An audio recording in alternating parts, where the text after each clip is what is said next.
Ironis, belakangan ini marak terjadi kasus kriminalitas yang melibatkan anak baik sebagai korban maupun pelaku.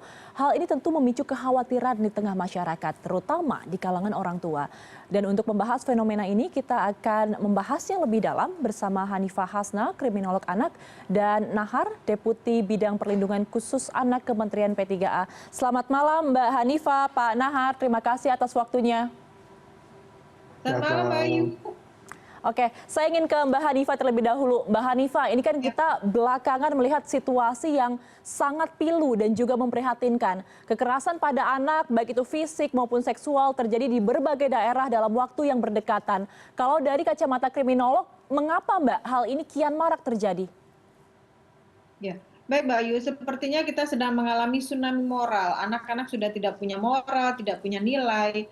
Artinya ada beberapa hal yang tidak dimiliki anak, baik dari pengasuhan maupun dari sekolah. Selanjutnya, anak-anak ini terlihat nampak sekali kalau tidak bisa mengendalikan emosi. Regulasi emosinya kurang. Jadi mereka tidak tahu setelah mereka melakukan suatu perbuatan, akhirnya seperti apa, akibatnya seperti apa. Mereka tidak memahami pula undang-undang yang akan menjerat mereka ketika mereka melakukan perbuatan tidak baik. Kemudian kita perlu lihat juga sebetulnya pola asuhnya seperti apa. Apakah selama ini mereka tinggal dengan orang tua yang penuh dengan kemarahan, sikap-sikap kasar, sehingga mereka menormalisasi perbuatan-perbuatan yang tidak baik itu. Bahkan mereka sebenarnya tidak memiliki nilai-nilai simpati dan empati, sehingga tidak pernah merasakan kekhawatiran atau rasa kasihan terhadap orang lain. Lalu kita lihat juga bagaimana dengan media sosial atau media lain yang mereka konsumsi. Karena ketika anak-anak mengkonsumsi atau mengakses media itu tidak tepat, akhirnya mereka melakukan perhatian, pengingatan, kemudian mereka melakukan penduplikasian dengan motivasi-motivasi tertentu. Ditambah lagi dengan permasalahan hidup anak-anak, tekanan dari sekolah dan tekanan dari teman yang membuat mereka tidak bisa menyelesaikan permasalahan-permasalahan hidup ini. Begitu Mbak Ayu. Oke, jadi sebenarnya faktornya ini banyak ya dari eksternal maupun internal yang bisa membuat tsunami moral. Saya ingin ke Pak Nahar. Pak Nahar, saya ingin tanggapannya. Kalau dari kementerian sendiri melihat maraknya kasus kriminalitas pada anak ini bagaimana? Apa sebenarnya yang salah, Pak? Ya, yang pertama tentu ketika kita menghadapi kasus seperti ini adalah kita sedang bicara soal dampak dari kekerasan gitu ya.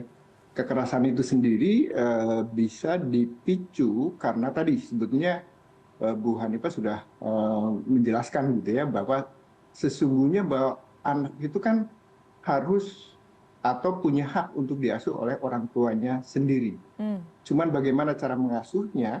Kalau seandainya cara mengasuhnya lalu kemudian di lingkungan pengasuhannya itu tadi terbuka dengan kekerasan, lalu kemudian itu berdampak kepada emosi dan anak salah mengambil keputusan, itu akhirnya berdampak luas sehingga bisa jadi ketika dia usianya masih anak pun dia melakukan tindakan yang seharusnya dia tidak lakukan tetapi lakukan, yaitu tadi karena ada dampak kekerasan yang mengakibatkan dia kecerdasan emosinya bermasalah, lalu kemudian jiwanya labil, lalu kemudian salah mengambil keputusan, sehingga bisa jadi bahwa kasus-kasus kekerasan itu dampaknya sangat luas dan untuk itu maka harus kembali lagi bahwa kita punya anak, lalu kemudian kita pastikan bahwa setiap anak itu hidup, tumbuh, kembang, dan mendapatkan perlindungan dari kekerasan dan diskriminasi. Itu yang pertama harus dilakukan. Kalau itu tidak dibangun, maka bisa jadi kasus-kasus ini akan muncul sebagaimana kita tahu bahwa dari data pelaporan angkanya selalu meningkat, di samping memang kita dorong agar orang-orang yang melihat, mengalami sendiri harus berani juga melaporkan kasus-kasus. Oke. Demikian. Pak Nahar, ini kan dari Kementerian P3A sendiri membawahi perlindungan anak ya, salah satunya yang fokus. Kemudian dengan data yang naik tadi, kemudian kita juga melihat bahwa perilaku anak ini kadang sudah di luar nalar. Kita saja yang orang tua sampai geleng-geleng melihatnya. Apa sikap dari Kementerian P3A?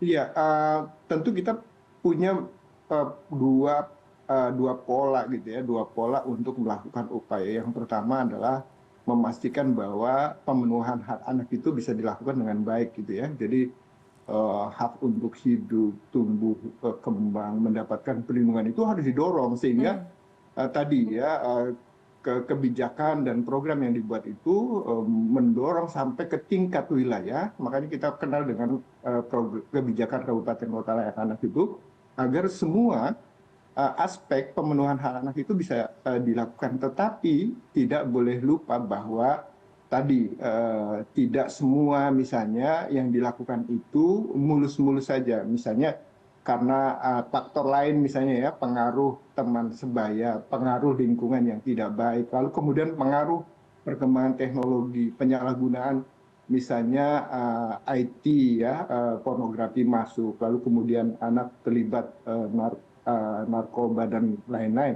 Itu sesuatu yang kemudian saling berkaitan. Maka rumusnya sesungguhnya dari data yang ada, kita menggunakan dua pola. Pola pertama adalah melakukan survei untuk memastikan bahwa data ini secara keseluruhan prevalensinya itu seperti apa. Kita menggunakan data survei.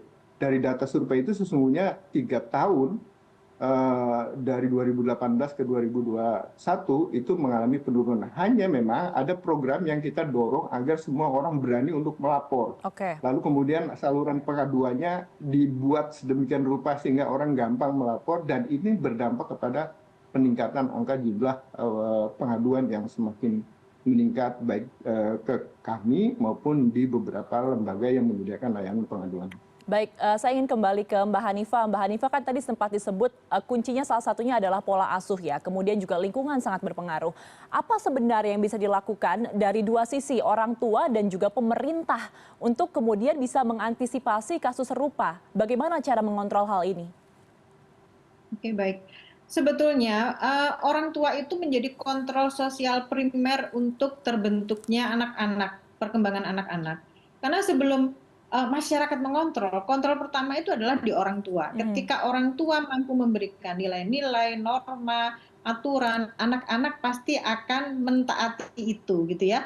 Ditambah lagi dengan ketika orang tua itu menggunakan komunikasi baik, benar, dan menyenangkan, hidup itu hangat dalam keluarga itu sudah bisa dipastikan, bukan dipastikan, itu bisa mengurangi kekerasan atau kejahatan yang dilakukan anak di luar rumah. Nah, kemudian yang dilakukan lagi adalah membuat anak itu bisa meregulasi emosi. Karena pada dasarnya anak-anak yang masih muda, masih remaja itu masih kesulitan meregulasi emosi. Ketika mereka bisa meregulasi emosi, akhirnya mereka terampil menyelesaikan permasalahan. Nah, ketika mereka bisa menyelesaikan masalah, mereka tidak akan melakukan perbuatan-perbuatan di batas aturan-aturan yang telah ada. Lalu bagaimana dengan pemerintah? Harapannya pemerintah memberikan aturan-aturan yang jelas gitu ya, terkait dengan hukuman untuk anak-anak yang sudah keterlaluan. Karena menurut saya kondisi ini bukan lagi kondisi penting, tetapi kondisi genting. Apakah harus mengubah atau merevisi Undang-Undang Perlindungan Anak? Bagaimana penghukuman? Karena anak-anak semakin jahat. Bagaimana aturan-aturan diberikan kepada orang tua? Apakah orang tua perlu untuk dipanggil oleh pemerintah untuk mendapatkan ilmu parenting lagi, sehingga dia lebih berhati-hati dalam melakukan pengasuhan anak? Bagaimana pemerintah meregulasi konten-konten kekerasan atau konten porno yang menjadi salah satu sebab anak melakukan kejahatan dan pembunuhan dengan alasan mereka tidak lagi mempunyai sifat-sifat amoral. Mereka memiliki sifat amoral sehingga melakukan kekerasan dan perkosaan atau ruda paksa. Ini apa yang sudah dilakukan pemerintah? Harapannya kan seperti itu ya, karena orang tua itu menjadi sumber pertama dari kebaikan anak itu, tapi tidak akan selesai ketika tidak ada pemerintah yang mensupport itu dari luar dalam hal regulasi.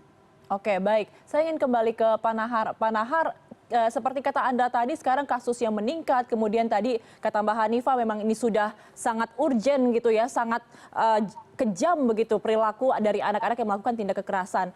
Apa kemudian upaya mitigasi khusus yang akan dilakukan oleh Kementerian P3A? Ya, tentu mengimplementasikan berbagai regulasi dan kebijakan yang sudah dibuat. Kalau seandainya muncul pertanyaan, anak seusia anak gitu ya, Mhm. misalnya usia 15 tahun sudah melakukan kejahatan yang sangat luar biasa tadi, maka pembicaraan kita kembali lagi banyak aspek yang mempengaruhi anak melakukan itu. Sehingga sesungguhnya gini ya, kalau anak melakukan kejahatan atau anak melakukan tindak pidana, sesungguhnya Undang-Undang SPP juga sudah menegaskan gitu ya Mhm. bahwa mereka masuk bagian dari anak yang berkonflik dengan hukum. Mhm. Anak yang berkonflik dengan hukum itu anak yang melakukan tindak pidana. Mhm. Tindak pidana itu melanggar aturan hukum dan dapat dikenai sanksi gitu ya. Nah, ketika kita merujuk itu, maka kita juga melihat lagi kalau seandainya dia melakukan kekerasan, termasuk kekerasan seksual, maka kembali lagi, apakah memang anak ini di usianya yang sedemikian muda memang punya niat dan memang dia punya perilaku yang dominan untuk melakukan kekerasan itu. Oke. Banyak di antara misalnya layanan-layanan yang kami berikan itu selalu dipengaruhi oleh banyak faktor. Tadi, Mhm. pola asuh yang buruk, lingkungan yang memaksa dia harus melakukan itu ya, karena misalnya bergerombol satu mengompori, lalu kemudian 3 orang misalnya di Palembang itu mengikuti gitu ya, sampai tanpa sadar Mhm. salah mengambil keputusan, lalu kemudian disangkanya tidak sampai meninggal, tapi kemudian setelah meninggal dia juga masih melakukan kekerasan. Tentu ini hal-hal yang banyak kaitannya dengan yang lain. Bagi kami tentu bagaimana regulasi ini bisa dilaksanakan. Karena begini, setiap kali ada kejahatan dan kekerasan terhadap anak, termasuk pelakunya adalah anak, sesungguhnya Undang-Undang Perlindungan Anak, khusus misalnya di pasal 76C, ada misalnya menegaskan, menempatkan, membiarkan gitu ya, bahwa kemudian anak ditempatkan, lalu kemudian ada kejadian, lalu kemudian dibiarkan, Oke. sesungguhnya ini bisa berkaitan dengan banyak pihak yang harusnya tidak menyalahkan anak, tetapi anak yang dibentuk oleh keluarga yang misalnya pola asuhnya Baik. buruk, maka yang mengasuh itu juga harusnya diperiksa gitu. Oke, Pak Nahar, tapi kami ingin mengetahui sebenarnya mitigasi atau mungkin sosialisasi seperti apa yang selama ini sudah berjalan untuk para anak dan orang tua yang mungkin salah satu titik rawan yang terjadi ini di daerah-daerah terpencil. Ya, hampir merata gitu ya dari aspek kalau dari aspek survei kita ingin memetakan baik di kota maupun di desa, tapi dari sisi pengaduan maka lebih banyak dominasi pengaduannya itu di wilayah Jawa gitu ya, karena memang sistemnya sudah baik. Jadi semakin banyak pengaduan itu bisa, jangan diartikan misalnya buruk ya nilai, tapi kemudian orang mudah melapor dan segala macam. Nah, dari peta itu kita tentu melakukan upaya-upaya sosialisasi, termasuk ketika misalnya kita selalu mengingatkan setiap kali ada kejadian, ingat ini kejadian, warning buat kita jangan dilakukan. Kalau dilakukan maka ancaman hukumannya seperti bagi yang dewasa berat, bahkan ancamannya maksimal gitu ya. Tetapi ada prinsip-prinsip lain juga bahwa misalnya ketika pelakunya anak, maka kita sebagai negara, pihak, Mhm. konvensi hak anak, dan kita terikat dalam misalnya komitmen global dalam penanganan anak yang berhadapan dengan hukum. Tentu kita juga ingin memastikan bahwa proses memberi ruang agar anak-anak kita Oke. memiliki masa depan itu harus dilakukan secara komprehensif dan terpadu. Oke, baik. Ini terkait dengan hukuman pada anak. Saya ingin ke Mbak Hanifah. Mbak Hanifah, kita berbicara tentang kasus yang terjadi di Palembang. Pelakunya adalah anak-anak di bawah umur dan terjadi pro dan kontra ketika pelaku diberikan hukuman rehabilitasi atau asesmen karena belum cukup umur. Apakah menurut Anda ini adalah hal yang tepat? Apakah ini cukup memberi efek jerah? Kalau kita berkiblatnya terhadap undang-undang, ini sudah sangat tepat, Mbak, karena Hmm. anak-anak di bawah umur itu harus direhabilitasi. Tetapi ini menjadi sesuatu yang membuat masyarakat itu menjadi kecewa, karena menurut masyarakat ini merupakan kejahatan luar biasa. Jadi biar tidak masyarakat kecewa, seharusnya aturan itu disosialisasikan, kemudian ada fasilitasi, kemudian sanksinya ditampakkan. Nah, disosialisasikannya kepada siapa? Seperti yang Pak Nahar tadi sampaikan, kepada anak-anak. Oke. Menurut saya, ketika di sekolah itu alangkah baiknya mereka tidak, ketika upacara bendera mereka harus paham ketika mereka menggunakan narkoba hukumannya seperti apa, ketika mereka melakukan bullying hukumannya seperti apa. Karena ketika sosialisasi itu hanya disampaikan ke media sosial, belum tentu mereka memahami atau belum tentu mereka membaca. Lalu fasilitasi bagaimana agar mereka tidak menjadi penjahat atau tidak melakukan perilaku jahat. Fasilitasi apa? Kalau dulu kan masih ada Karang Taruna, kalau sekarang ada apa lagi? Kalau anak-anak itu bergerombol untuk mengatakan atau mendiskusikan sesuatu yang omong kosong, ujung-ujungnya pasti akan melakukan kekerasan. Tetapi ketika diwadahi dengan organisasi-organisasi yang baik, akan menghasilkan produk-produk yang tepat. Lalu sanksi yang diberikan kepada anak ini harus dimunculkan ke publik, biar publik merasa puas dengan apa yang sudah dilakukan oleh pemerintah terkait dengan anak-anak ini. Karena bagaimanapun juga aturannya sudah jelas gitu ya. Jadi kalau mau merubah tidak bisa merubah saat ini. Harus ada revisi yang harus diperoleh dengan jangka waktu yang tidak mudah dan tidak cepat. Seperti itu Mbak Ayu. Oke, masalah sosialisasi ya di sini karena memicu kekecewaan dari masyarakat. Terakhir saya ingin ke Pak Nahar. Pak Nahar, jika memang ternyata ada masyarakat yang menemukan kasus serupa kriminalitas yang melibatkan anak, kemana harus mengadunya Pak? Kemana layanan yang bisa langsung memberikan feedback kepada masyarakat? Laporkan saja, segera laporkan gitu ya. Karena untuk kasus kekerasan seksual, yang tahu kemudian tidak melaporkan, itu bisa kena juga gitu ya. Sekarang itu banyak saluran pelaporan di Dinas-Dinas Pemberdayaan Perempuan Perlindungan Anak.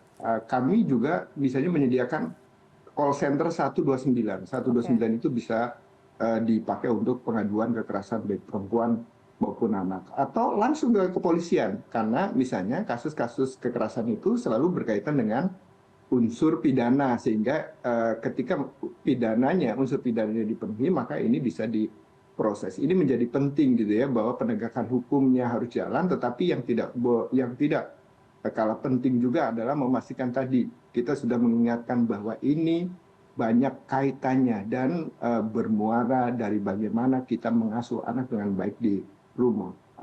Jadi itu mulailah dari rumah, lalu kemudian dukungan lingkungan yang baik, maka kita berharap bahwa regulasi yang dibuat oleh pemerintah akan mudah kita implementasikan. Tetapi kalau seandainya terjadi, maka mekanisme sistem penanganannya juga sudah disiapkan. Ini yang harus semua tahu dan yakin ketika mengetahui, melihat, bahkan mengalami, segeralah lapor. 129 sudah disiapkan untuk pelaporan kekerasan terhadap perempuan dan anak. Langsung bisa mendapatkan feedback berarti ya Pak ya dari Kementerian P3A ya? Siap. Iya. Oke. Baik, jadi memang sosialisasi ini juga menjadi sangat penting, tapi pola asuh di rumah juga menjadi hal yang sangat perlu diperhatikan. Terima kasih telah bergabung bersama kami. Ada Mbak Hanifah Hasna, kriminolog anak, dan juga Pak Nahar, Deputi Bidang Perlindungan Khusus Anak Kementerian P3A. Selamat malam dan terima kasih telah bergabung bersama kami. Sehat selalu. Selamat malam Mbak Ayu, Pak Nahar terima kasih.